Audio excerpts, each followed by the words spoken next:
পাপের আবর্তন, পুনরাবৃত্তি।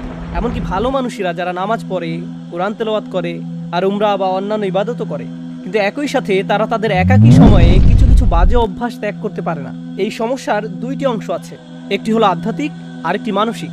আমাদেরকে উভয় দিকেই নজর দিতে হবে।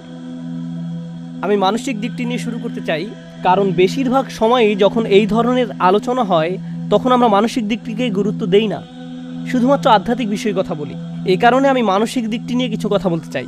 আপনাকে এটা বুঝে নিতে হবে যে মনোবিজ্ঞানে একটা পরিভাষা হলো ট্রিগার। সহজে বলতে গেলে নির্দিষ্ট কিছু অবস্থায় আপনার মস্তিষ্কের নির্দিষ্ট কিছু রাসায়নিক নিঃসরণ আপনাকে বাধ্য করে নির্দিষ্ট কিছু কিছু কাজ করার জন্য। একটা উদাহরণ দিচ্ছি, ধরুন কোনো এক তরুণ অ্যাকশন মুভি দেখছে এবং মুভির মধ্যে এক পর্যায়ে কোনো সুন্দরী মহিলার ছবি চোখে পড়লো। মুভি পজ করে সে আরও বেশি খারাপ কিছু মনোযোগ দিয়ে দেখলো এবং এভাবে তার ভিতরে এই অভ্যাস গড়ে উঠল। সম্পূর্ণ মুভিটির জন্য এমন হয়নি, এটি হয়েছে মুভির একটা দৃশ্যের কারণে যা তার মনকে ট্রিগার করেছে। আবার এরকমও হয় যে কোনো কোনো মানুষ যখন তাদের অ্যাপার্টমেন্টে অথবা রুমে একা থাকে তখন আপত্তিকর কাজে জড়িয়ে পড়ে। তখন এমন বিষয় ঘটে যেটা খারাপ। যখন সে মসজিদে থাকে তখন এটা ঘটে না, যখন সে বন্ধুদের মাঝে থাকে তখন এটা ঘটে না। এ ব্যাপারে প্রথম উপদেশ হলো, আপনাকে প্রথমে এটা শনাক্ত করতে হবে যে একাকী থাকার কোন সময়টিতে আপনি পাপ কাজে জড়িয়ে পড়েন, আপনি কোথায় থাকাকালীন এটা ঘটে, কোন নির্দিষ্ট সময় এটা ঘটে। আর আপনি যদি এই সমস্যা ঘটার স্থান, সময় এবং পরিস্থিতিগুলোকে শনাক্ত করতে পারেন তখন আপনাকে এই পরিস্থিতিগুলোকে পরিবর্তন করার চেষ্টা করতে হবে।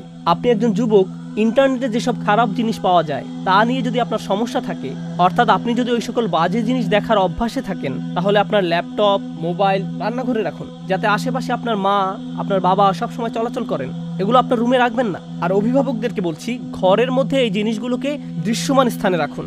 এগুলো আমাদের সন্তানদেরকে ধ্বংস করে দিচ্ছে। এখন আসুন এই সমস্যার আধ্যাত্মিক দিকটি আলোচনা করি। মানুষের জন্য এটা স্বাভাবিক যে সে তওবা করবে এবং পুনরায় সেই পাপ করবে, কারণ আমরা খাত্তাউন।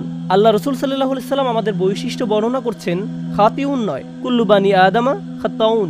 আর খাত্তা হলো সিগাতুল মুবালাগা, যা দিয়ে অতিশয্য বুঝায়। সহজ ভাষায় এর অর্থ হলো এমন ব্যক্তি যে ভুল করতেই থাকে, ভুল করতেই থাকে, ভুল করতেই থাকে। যেমন খাব্বাজ রুটি বানাতেই থাকে, খাত্তা বারবার ভুল করে যেতেই থাকে। এরকম ঘটতে পারে, এটা অনিবার্য যে কিছু পাপ বারবার ঘটে থাকে, এরকম ঘটতে পারে।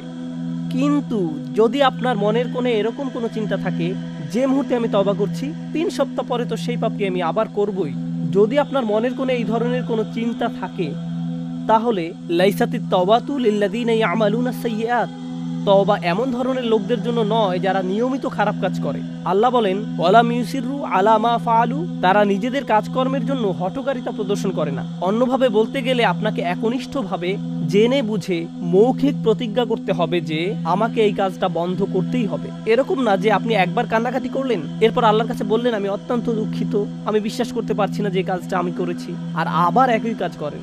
আপনাকে উপায় বের করতে হবে যে কিভাবে এর থেকে পরিপূর্ণভাবে মুক্তি পাওয়া যায়। নিজের সাথে ঐকান্তিক প্রতিজ্ঞা। আর আপনি যদি নিজে নিজে এটা করতে না পারেন, বন্ধু বান্ধবের সাহায্য নিন, এমন মানুষদের সাহায্য নিন যাদেরকে আপনি বিশ্বাস করেন। আমি জানি কখনো কখনো এটা বিব্রতকর, কিন্তু আমাদের সবারই মাঝে মাঝে পরামর্শেও বা সাহায্যের প্রয়োজন হয়। আপনি যখন বুঝতে পারেন যে এরকম ঘটছে বছরের পর বছর আর আপনি এটা ত্যাগও করতে পারছেন না, এটাই সঠিক সময় কারো কাছে সাহায্য চাওয়ার। এ কারণেই বর্তমান সময়ে উম্মার জন্য মানসিক এবং আধ্যাত্মিক কাউন্সিলিং অত্যন্ত প্রয়োজন, এবং এত বেশি সংখ্যক পারিবারিক কাউন্সিলিং প্রয়োজন যে এটাকে বলা যায় উম্মার জন্য অত্যাবশ্যকীয় বিষয়গুলোর একটি, কারণ এটা মানুষের কাছে শান্তি পৌঁছে দেওয়ার একটা মাধ্যম হতে পারে।